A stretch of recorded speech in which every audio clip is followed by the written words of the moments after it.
નમસ્કાર, આપ જોઈ રહ્યા છો નેશન પ્લસ ન્યૂઝ. હું છું આપની સાથે હેતલ ભગત. સાબરકાંઠાના ઈડરના ચણાસનામાં પ્રેમીના લગ્ન કરી વરઘોડા કાઢવાના પ્રકરણમાં પોલીસે અટકાયતી પગલાં શરૂ કર્યા છે. સમગ્ર ઘટનામાં અત્યાર સુધીમાં કુલ 9 ઈસમોની અટકાયત કરી લેવામાં આવી છે, તો અન્ય ઈસમોને ઝડપી લેવા માટે પોલીસે અલગ અલગ 3 ટીમો બનાવી તજવીજ શરૂ કરી છે. અત્રે ઉલ્લેખનીય છે કે પ્રેમી યુવક તેની પ્રેમિકાને મળવા ગયો હતો અને ત્યારબાદ યુવકને લોકોએ ઝડપી લઈ તાલિબાની સજા આપી હતી અને તેના વિડીયો વાયરલ થતા જિલ્લામાં હડકંપ મચી જવા પામ્યો હતો. ચડાસના ખાતે જે બનાવ બન્યો છે, કેટલી ટીમો છે તે હાલ કાર્યરત છે અને કેટલા આરોપીઓની અત્યાર સુધી અટકાયત કરવામાં આવી છે? ઈડરના ચડાસણા ગામે જે બનાવ બન્યો છે એ ગુનાની ગંભીરતાને લઈને તાત્કાલિક અલગ ઈડર પોલીસ સ્ટેશન તથા જાદર પોલીસ સ્ટેશનની ટીમો બનાવી લગભગ 7થી વધુ ટીમો બનાવી 9 જેટલા આરોપીઓને અત્યાર સુધીમાં રાઉન્ડઅપ કરવામાં આવ્યા છે. એ સિવાયના આરોપીઓને રાઉન્ડઅપ કરવા માટે અલગ ટીમો અત્યારે હાલ કાર્યરત છે અને એ લોકોને રાઉન્ડઅપ કરવામાં આવશે. ગુનાની ગંભીરતાને ધ્યાને લઈ અને BNS એક્ટની કલમ 115(2), 137(2), 189(2), 191(2), 190, 310(2), 352, 351(3) મુજબ ગુનો દાખલ કરવામાં આવ્યો છે અને તેની સાથે એટ્રોસિટી એક્ટની પણ અલગ કલમ લગાવવામાં આવી છે. અત્યારે હાલ સઘન પોલીસ તપાસ ચાલુ છે. સાહેબ, કેટલા વ્યક્તિઓ સામે ફરિયાદ છે તે દાખલ કરવામાં આવી છે? અત્યાર સુધીમાં 9 જેટલા આરોપીને રાઉન્ડઅપ કરવામાં આવ્યા છે અને બાકીના તપાસ ચાલુ છે અને બાકીના આરોપી પકડાશે પછીથી. કામ કરતો હતો, એથી લગભગ 10-15 છોકરાઓ બાઈકો લઈને આવ્યા.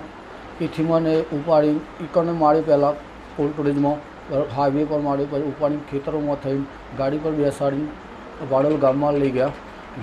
વાડોલ ગામમાં મને માર્યો મંદિરે, કપડાં બપડા ફાડી ગયેલો. કપડાં ફાડી અને પછી આખું ગામ ફેવડ્યું. પછી મારી ઇકોમાં મને બેસાડી અને પોલીસ સ્ટેશન લઈ ગયા, જાદર પોલીસ સ્ટેશન. પોલીસ સ્ટેશન લઈ ગયા એ વખતે કઈ અવસ્થામાં લઈ ગયા હતા? એમને આ કપડાં વગર લઈ ગયા હતા. એ બાદ પોલીસે ફરિયાદ દીધી હતી કે પછી શું કાર્યવાહી કરી? કોઈને ફરિયાદ નથી દીધી સાહેબ. કેટલા વ્યક્તિઓ હતા? લગભગ 50 આદમી હતા. યુવાના શું કારણથી આ કૃત્ય કરવામાં આવ્યું આપણી સાથે? એ સાહેબ એ બૈરી એને ઘરવાળાને મારી, એને વેમ ખાતો હતો મારા ઉપર, એટલે એને જોન થઈ હતી મારી કે ઓના ઉપર ઓણ છે. તો એવી રીતે મને એને આ બધાને છોકરાઓને દારૂ પાઈ અને આ છોકરાઓને બધાને કીધું તે મને કોલ્ડ સ્ટોરેજ લેવા આવ્યા. માંગ શું છે? હવે પોલીસ ફરિયાદ થઈ ગઈ છે, આપની માંગ શું છે આપની? માર એટલે આ સાહેબ આ બધું મારી મને લાફા અને ગરદા મારે આ મગજ ઉપરના આ બધું. તમારી માંગ શું છે? માંગ એટલે જલ્દીથી જલ્દી મને ન્યાય આપો કે મને વધારે મારશે. હું એકલો જ છું સાહેબ, મને મારી નાખશે એવી ધમકી આલી છે મને. ઇકોમાં આપની પાસે કંઈક લખાણ લખાવતું અને ઇકોમાં મને લખાણ લખાવ્યું સાહેબ. શું લખાવ્યું? આજથી આ ભાઈ આ ગાડીમાં આવો ના, આ ગામમાં આવો ના જોઈએ.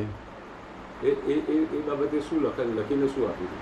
મેં સાહેબ ખાલી સહી જ કરી હતી. એ લખાણ લખ્યું કે આજથી આ ગામમાં આ ભાઈ આવો ના જોઈએ, એવી રીતે એને લખાણ કરી દીધું. પછી મને ખાલી સહી જ કરાવીને છે. Jitendra Solanki, nation plus news, Sabarkantha. સમાચારોનો સતત અપડેટ મેળવવા માટે અમારી નેશન પ્લસ ન્યૂઝની YouTube ચેનલને સબસ્ક્રાઇબ કરો, બેલ આઇકન દબાવો અને જોડાયેલા રહો Facebook, Instagram અને Twitter પર.